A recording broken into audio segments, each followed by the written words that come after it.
Hello, my dear viewers. Welcome back to our channel Software Corridor. This is your tech lover Vinesh. So, guys, mm, నేను ఈ video చేయడానికి చాలా reasons అయితే ఉన్నాయి. But ఇది చాలా వరకు తెలియదు కాబట్టి నేనైతే ఈ వీడియో చేయడానికి మెయిన్ రీజన్. సో, ఏంటంటే ఫైనల్‌గా లైక్ ఇది ఒక హ్యాపీ విషయం అని చెప్పాలి. ఎందుకంటే ఫైనల్‌గా ఏపీటీఎస్ వాళ్ళకి జాయినింగ్స్ అయితే వస్తున్నాయి. మెల్లమెల్లగా ఇస్తున్నాడు. లైక్ 2 డేస్ బిఫోర్ నుంచే జాయినింగ్స్ వచ్చాయి. నిన్న ఇచ్చారు. కొంతమందికి మొన్న కూడా ఇచ్చారు. డిసెంబర్ 3 అండ్ 4 ఈ 2 డేస్‌లో జాయినింగ్స్ అయితే వచ్చాయి. సో, దాని గురించి వీడియోలో నేను చెప్పబోతున్నాను. సో, ఏంటంటే డీటెయిల్‌గా మాట్లాడుకుంటే ఫస్ట్ థింగ్ ఏంటంటే, ఫస్ట్ మనం కొన్ని క్యాండిడేట్స్ వాళ్ళకి ఇవి అంటే ఆఫర్ లెటర్స్ ఏదైతే వచ్చాయో, సో వాళ్ళకి జాయినింగ్స్ ఏదైతే వచ్చాయో వాటి గురించి చూద్దాం. సో, ఫస్ట్ థింగ్ ఏంటంటే ఒకవేళ మీకు జాయినింగ్ అనేది వస్తే సో మీకు ఇలా ఏంటంటే చెప్పాను. ఇలా వస్తదనమాట. సో, ఆ డేట్ సంథింగ్ మీకు ఏ రోజైతే డేట్ వస్తదో ఆ డేట్‌ని మీకు ఇలా డేట్ మెన్షన్ చేసి 2/12/2024 38 అంటే 1:00 అంటే 1:00 ఆ టైమ్ అరౌండ్‌లో వచ్చింది. ఇది candidate 2 taluka response and candidate 1 ముందు చూపించా. ఓకే. సో, వీళ్ళకి ఇలాగ ఇలా వచ్చిన వెంటనే వీళ్ళకేంటంటే జాయినింగ్ లెటర్స్ అనేవి ఒక 1 అవర్, ఒక హాఫ్ అన్ అవర్ ఆ టైమ్ ఫ్రేమ్‌లో చాలా మందికి జాయినింగ్ లెటర్స్ అనేవి మెయిల్‌కి అయితే వచ్చేసాయి. దగ్గర ఒక 7-10 మెయిల్స్ వచ్చాయంట. సో, చాలా మంది ఇలా మెసేజెస్ కూడా పెట్టారు. Bro like I got joining 15 July IPA marks నాకు 80 మార్క్స్ వచ్చాయి. అంటే ఐపీఏ ఎగ్జామ్ అయింది కదా!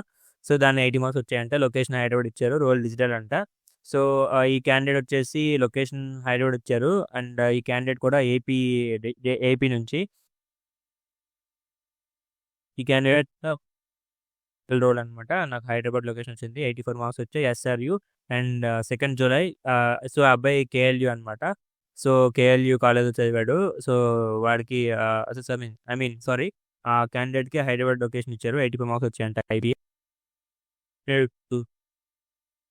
నాకు కూడా 15 జూలైలో ఆఫర్ లెటర్ వచ్చింది. 80 మార్క్స్ వచ్చాయి. హైదరాబాద్ ఫస్ట్ ప్రిఫరెన్స్ పెట్టాడు. హైదరాబాదే వచ్చిందంట. సో, రోల్ కూడా డిజిటల్. ఇంటర్వ్యూ డేట్ వచ్చి 2 జూలై. ఈ అబ్బాయిది కూడా లొకేషన్ వచ్చేసి ఏపీఏ. ఇక్కడ ఇన్ ఇయర్స్ అండ్ రోడ్ ఉంటది. ఏంటంటే ఐపీఏ. సో, ఐపీఏ ఎగ్జామ్ చాలా మంది రాసి ఉంటారు. చాలా మంది రాయలేదు. చాలా మంది రాసి అంటే మెయిల్స్ రాకుండా రాయలేదు. కొంతమంది రాసి కూడా తక్కువ మార్క్స్ వచ్చాయి. సో, ఇదంతా కొద్దిగా కన్‌ఫ్యూషన్‌గా ఉంది. నేను క్లియర్ చేస్తా. ఏంటంటే ఐపీఎం మార్క్స్ సంబంధించింది ఏంటంటే చాలా వరకు ఐపీఎం మార్క్స్ 80+, 50+ వచ్చిన వాళ్ళకే వస్తాయంటే అది రాంగ్. చాలా మందికి 30, 40, 20 ఇప్పుడు నేను చూపించిన మెసేజెస్‌లో 80+ ఉన్నారు. కానీ నేను పర్సనల్‌గా కొంతమంది కనుక్కున్నాను. వాళ్ళేం చెప్పారంటే బ్రో నాకు 30 వచ్చాయి. ఒక అమ్మాయి ఏం చెప్పారంటే వాళ్ళు కూడా నాకు 40 వచ్చాయి బ్రో అని చెప్పి నాకు అన్నారనమాట. సో, మీరు చూస్తే ఇక్కడ డిసెంబర్‌కి 333 ఆన్ బోర్డింగ్ అయినట్టు వచ్చాయి. బట్ ఏంటంటే 12 డిసెంబర్‌కి చాలా తక్కువ మందికి వచ్చాయి. బట్ మీకు ఇప్పుడు చూపిస్తాను. ఆ డేట్ చూసి మీరు నిజంగా షాక్ అయిపోతారు. ఎందుకంటే డిసెంబర్ 19కి ఇంకో జాయినింగ్ రావాల్సి ఉంటది. సో, ఈ 12 డిసెంబర్ నవంబర్ నుంచి జాయినింగ్స్ అనేవి వస్తున్నాయి.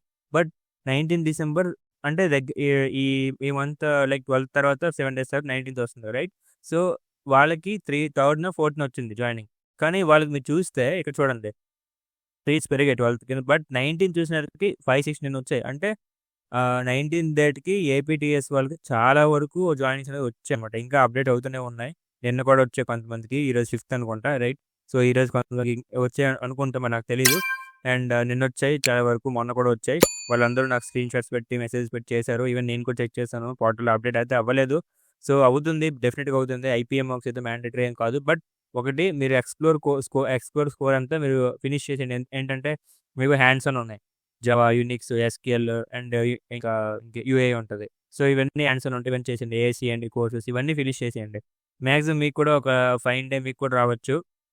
అండ్ వీళ్ళు ఒక టీసీఎస్ హెచ్ఆర్‌తో డిస్కషన్ అయిన తర్వాత ఆవిడేం చెప్పారంటే లైక్ ఈ డిసెంబర్ 19థ్ మేబీ ఆన్ బోర్డింగ్ ఆగిపోవచ్చు.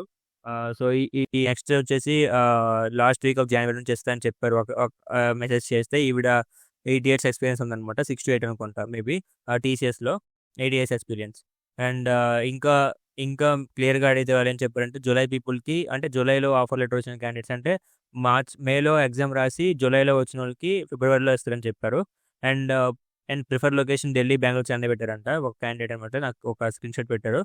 సో, వాళ్ళు కూడా ప్రాబబ్లీ ఆ డేట్స్‌లోనే రావచ్చని చెప్పారు. జూలై అంటే ఫిబ్రవరి, జాన్‌లో వస్తాయని చెప్పారు.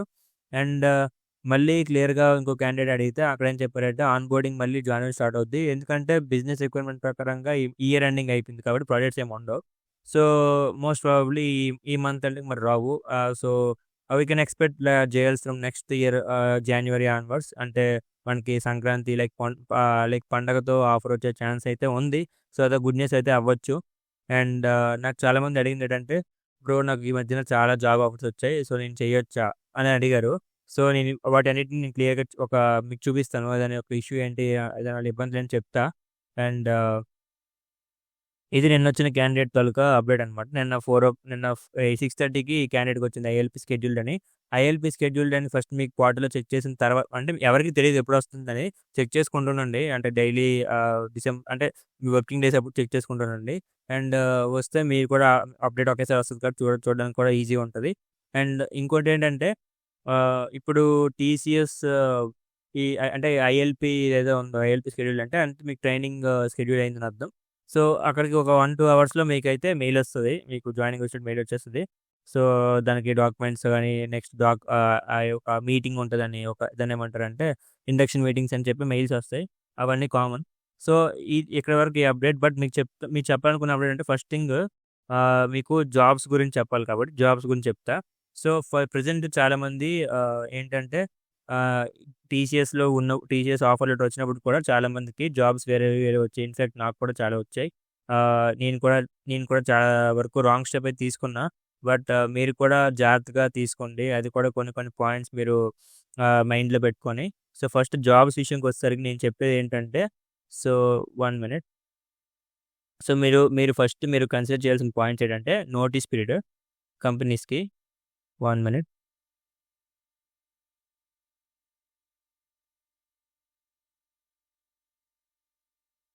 సో, ఈ పాయింట్స్ మీరు చాలా జాగ్రత్తగా మీరు నోటీస్ చేయాలి. అండ్ వన్ థింగ్ మీరు మైండ్‌లో పెట్టుకోవాలి. First thing notice period. And రెండో థింగ్ వచ్చేసి బాండ్. తర్వాత service agreement. Service agreement.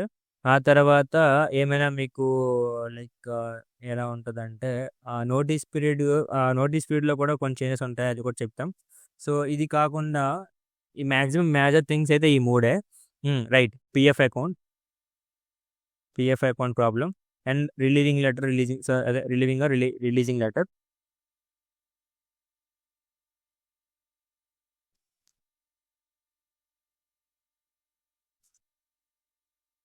Relieving letter.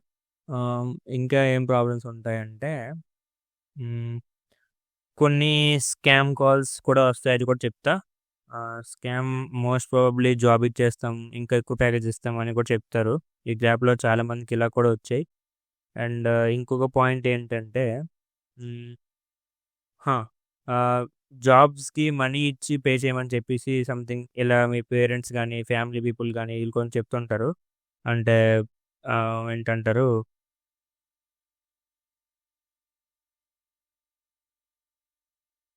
Money for jobs. Money for jobs. So, ఇలాంటి కొన్ని కొన్ని పాయింట్స్ చాలా వరకు చాలామంది ఫేస్ చేశారు. నేను తెలుసుకున్న పాయింట్స్ ఇవన్నీ అనమాట. సో, ఇది ఫస్ట్ థింగ్ వచ్చేసి notice period. So, notice period గురించి మాట్లాడుదామంటే ఫస్ట్ ఇక్కడ మనకి ఉన్నవేంటంటే ఎంఎన్‌సి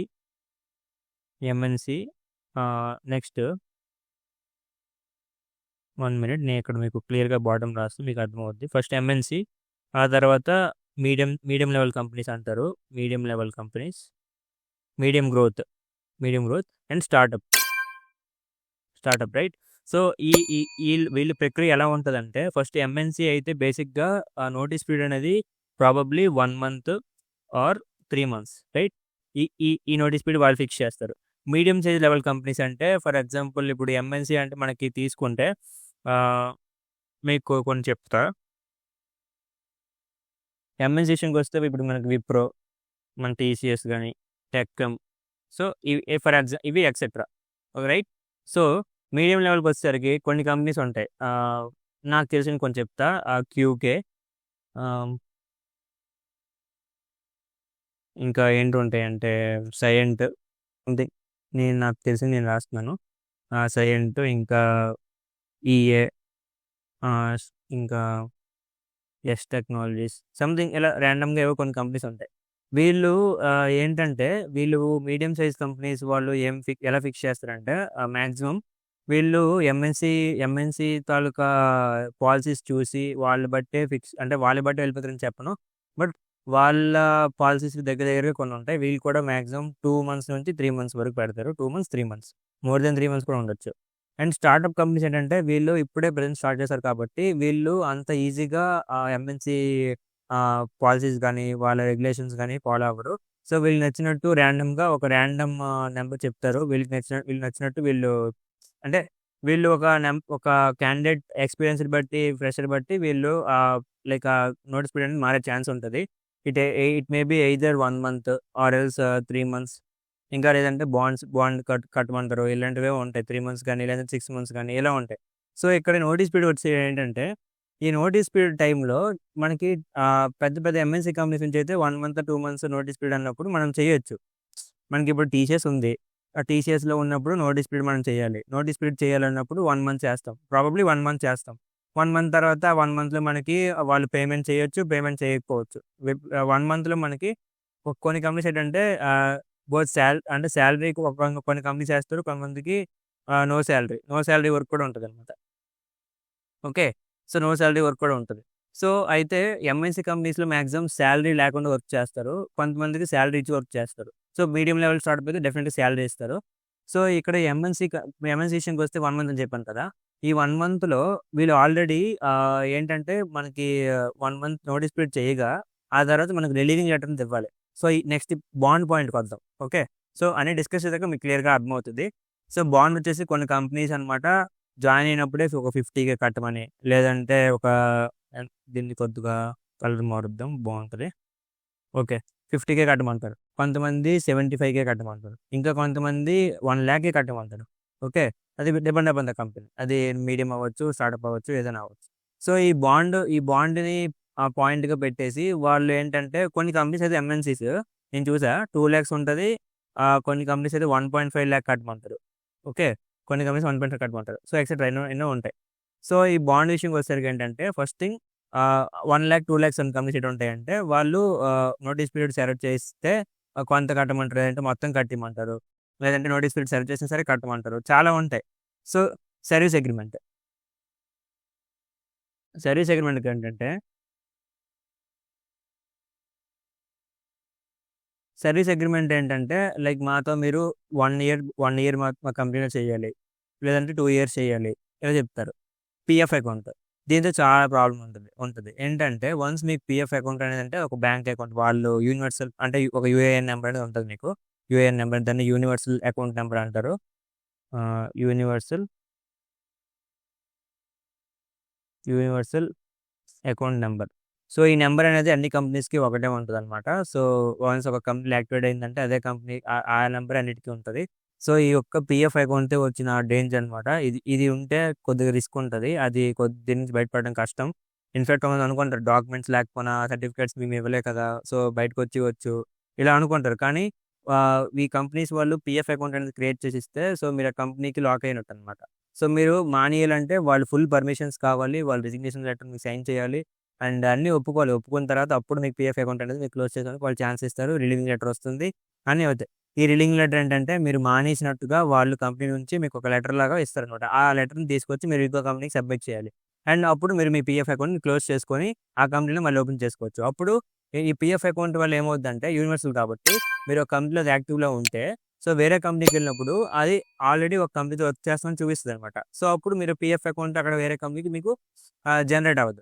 ఫర్ ఎగ్జాంపుల్ ఇప్పుడు మీరు విప్రోలో వర్క్ చేస్తున్నారు. మీరు విప్రోలో చెప్పకుండా సంథింగ్ ఇది చేయకుండా అబ్స్కాండ్ అయిపోయారు. మీకు టీసీఎస్ ఆఫర్ వచ్చింది. టీసీఎస్‌కెళ్ళిన తర్వాత మీరు డైరెక్ట్‌గా జాయినింగ్ అయిపోయిందమ్మయ్య అనుకుంటారు. డాక్యుమెంట్స్ ఇవ్వలేదని. కానీ ఇక్కడ థింగ్ ఏంటంటే ఆల్రెడీ అక్కడ మీకు పీఎఫ్ అకౌంట్ క్రియేట్ అయిపోయింది. టీసీఎస్‌కొచ్చినప్పటికి మీరు రిలీవింగ్ లెటర్ గాని, పీఎఫ్ అకౌంట్ క్లోజ్ గాని ఏం చేయలేదు. అబ్స్కాండ్ అయిపోయారు సింపుల్‌గా. కానీ పీఎఫ్ అకౌంట్ ఒకటి యాక్టివ్‌లో ఉంది కదా! అది క్లోజ్ చేయలేదు. మళ్ళీ మీరు విప్రోకి అడగలేరు. సో, క్లోజ్ చేయలేదు. కంపెనీకొచ్చేసారు టీసీఎస్‌కి. టీసీఎస్ ఏమన్నారంటే మీరు లాస్ట్ కంపెనీలో మీరు పీఎఫ్ అకౌంట్ క్లోజ్ చేయలేదు. అట్‌లీస్ట్ రిలీవింగ్ లెటర్ కూడా తీసుకురాలేదు. సో, మేము ఒప్పుకోము. సో, మీరు ఆ కంపెనీకి రిలీవింగ్ లెటర్ తీసుకొస్తే మీ జాయినింగ్ ప్రాసెస్ చేస్తాం అని చెప్తారు. అప్పుడు అసైన్ టెన్షన్ స్టార్ట్ అవుద్ది.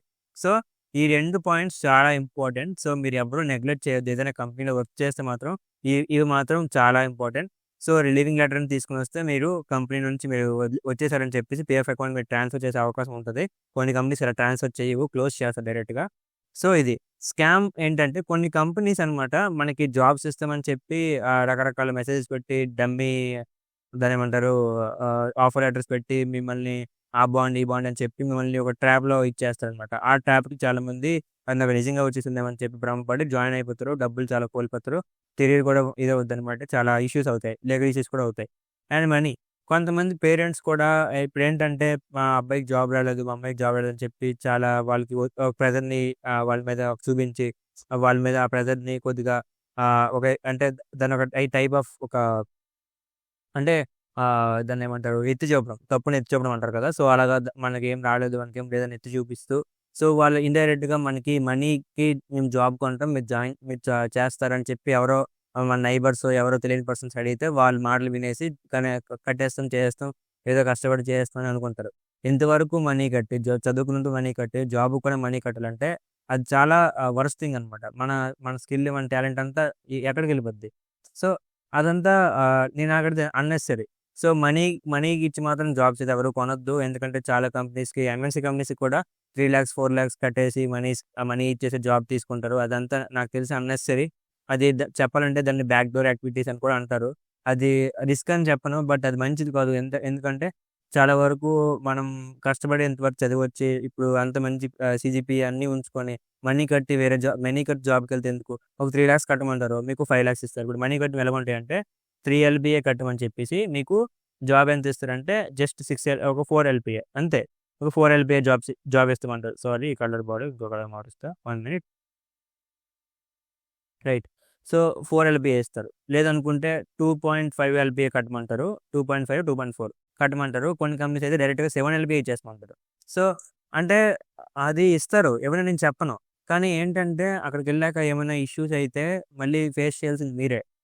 మీకు మాక్సిమం ఇష్యూస్ లేకుండా క్లియర్ చేస్తారు.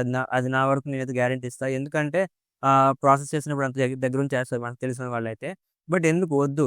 అలా మనీ ఇచ్చి జాబ్ చేస్తే ఎందుకు? ఇప్పుడు టీసీఎస్ ఉంది. మీరు టీసీఎస్ ఉన్నందుకు మళ్ళీ మనీ ఇచ్చేందుకు జాబ్‌కెళ్ళాలి. వెయిట్ చేయండి.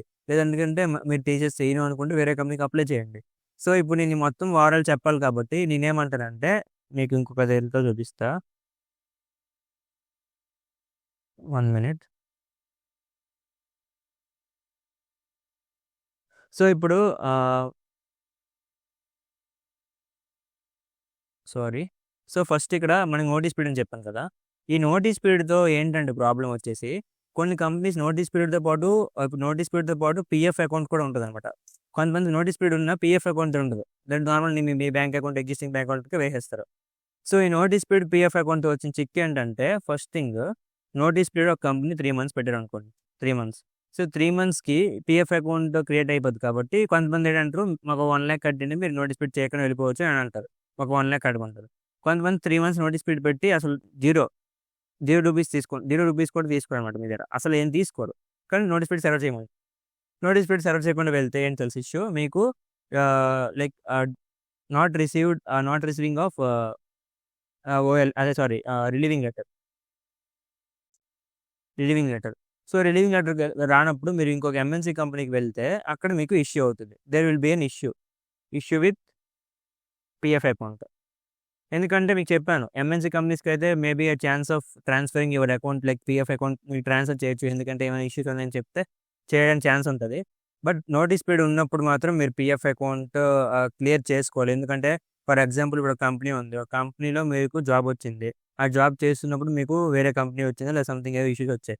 సో, అప్పుడు మీకు నోటీస్ పీరియడ్ ఉన్నంత వరకు 3 మంత్స్ చేయమని చెప్తారు. 3 మంత్స్ చేయండి. తర్వాత మీరు వెళ్ళిపోవచ్చు అని అంటారు. అప్పుడు లీవింగ్ లెటర్ ఇస్తారు. కానీ మీకు 3 మంత్స్ కూడా చేసే టైం ఉండదు. ఒక్కోసారి టీసీఎస్ఏ ఉంది. సడెన్‌గా మీరు జాబ్ చేస్తున్నప్పుడు వేరే టీసీఎస్ మీకు ఆన్ బోర్డింగ్ వచ్చేసింది. అలాంటప్పుడు మీరు నోటీస్ పీరియడ్ సర్వ్ చేయలేరు. అప్పుడేమంటారంటే మేము కట్టిన మనీ ఎంత ఇచ్చేస్తున్నారు. కొన్ని కంపెనీస్ ఒప్పుకుంటే కొన్ని కంపెనీస్ ఒప్పుకోవన్నమాట. సో, 1,00,000 కట్టమన్నప్పుడు కట్టించేస్తారు కొన్ని కంపెనీస్. అప్పుడు రిలీవింగ్ లెటర్ ఇవ్వచ్చు. సో, నోటీస్ పీరియడ్ ఉన్నప్పుడు ఈ రిలీవింగ్ లెటర్ ఏంటంటే అప్పుడు మీకు అది అన్వర్తీ. అంటే నోటీస్ పీరియడ్ ఉన్నప్పుడు మీరు రిలీవింగ్ లెటర్ రాదు. ఎందుకంటే వాళ్ళు క్లియర్ చేస్తేనే ఇస్తారు. అలా క్లియర్ చేయకుండా ఉండాలంటే మీరు మనీ కట్టి చేసుకోవచ్చు. 2 వేస్ ఉంటాయి. ఒకటి నోటీస్ పీరియడ్ సర్వ్ చేయొచ్చు. సర్వింగ్ ఆఫ్ నోటీస్ పీరియడ్ అదే ఒక సొల్యూషన్. 2 సొల్యూషన్స్ ఉంటాయి మనకిక్కడ. So first thing 1 minute. Oh shit!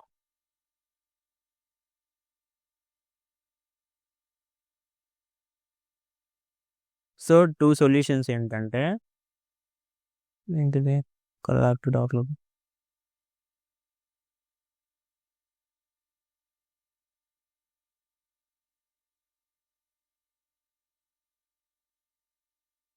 Sorry. Solutions ఏంటంటే solution number 1 notice period serve చేయాలి. అప్పుడు మీరు మనీ కట్టక్కర్లేదు. తర్వాత మీరు రిలీవింగ్ లెటర్ వచ్చేస్తుంది. లేదనుకుంటే మనీ కట్టి we have to pay the money. Pay money and get relieving letter. 6 line పెడుతున్నాను. So first notice period select చేసేసిన తర్వాత మీరు కంపెనీకి మీకు నచ్చిన కంపెనీ మీరు వెళ్ళిపోవచ్చు. లేదనుకుంటే pay money and get RL. So కొన్ని కంపెనీస్ ఏంటంటే నోటీస్ పీరియడ్ సెలెక్ట్ చేయమంటారు కానీ మనీ ఏం కట్టక్కర్లేదు అంటారు. సెకండ్ పాయింట్ ఇది సెకండ్ టైప్ అనమాట. అలాంటప్పుడు మీకు ఏం చేయాలో అర్థం కాదు. లైక్ కొన్నిసార్లు నేను కూడా సిచ్యువేషన్ ఫేస్ చేశాను.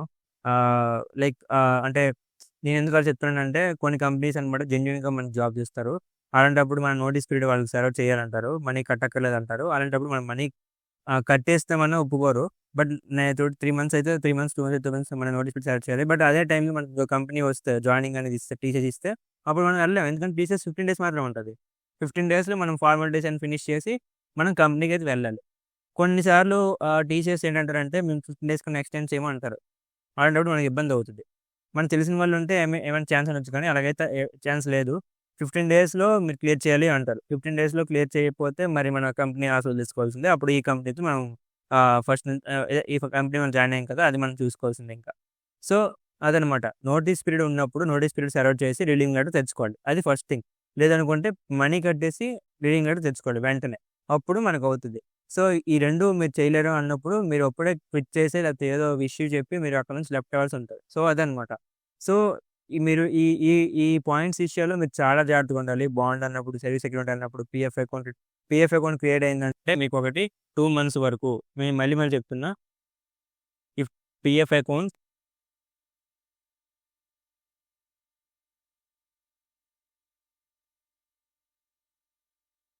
సారీ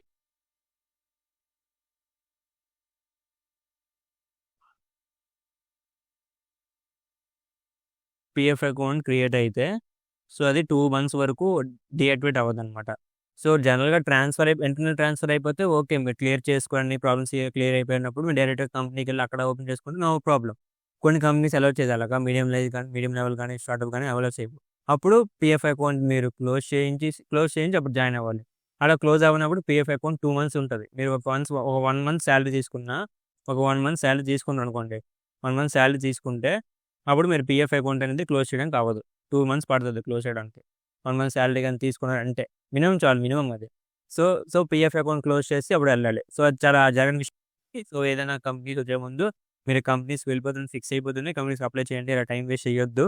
సో ఇది నేను చెప్పొచ్చే పాయింట్. సో నేను వీడియోలో నాకు తెలిసి అన్ని పాయింట్స్ క్లియర్ చేశాను అనుకుంటా. ఏమైనా ఉంటే నాకు కామెంట్ చేయండి. అండ్ ఇప్పటివరకు నా వీడియో చూస్తుంటే చాలా థ్యాంక్స్. చాలా ఓపిక్గా చూసినందుకు. ఇప్పుడు చూసారంటే మీరు చాలా సీరియస్గా ఉన్నట్టు నేను అనుకుంటున్నా. సో చాలా థ్యాంక్స్. సో మీకు ఆల్మోస్ట్ ఏమైనా మీకు డౌట్స్ ఉంటే నాకు డైరెక్ట్గా మీరు కాల్ కూడా చేయొచ్చు. నా కాల్ మీ 4 ఐడి కూడా ఇక్కడ డిస్ప్లే చేస్తాను. సో మీరు నాకు కాల్ చేయొచ్చు. And don't forget to subscribe to my channel. ఈ వీడియోని మీ ఫ్రెండ్స్ కూడా షేర్ చేయండి. చాలా మంది ప్రాబ్లమ్స్ ఫేస్ చేసి ఉంటారు. సో షేర్ చేయండి. షేర్ చేసి చాలా వాళ్ళకి హెల్ప్ చేసి ఉంటారనమాట. సో హెల్ప్ చేయండి వాళ్ళకి. And keep supported me as well. And thank you for watching this video. Bye bye.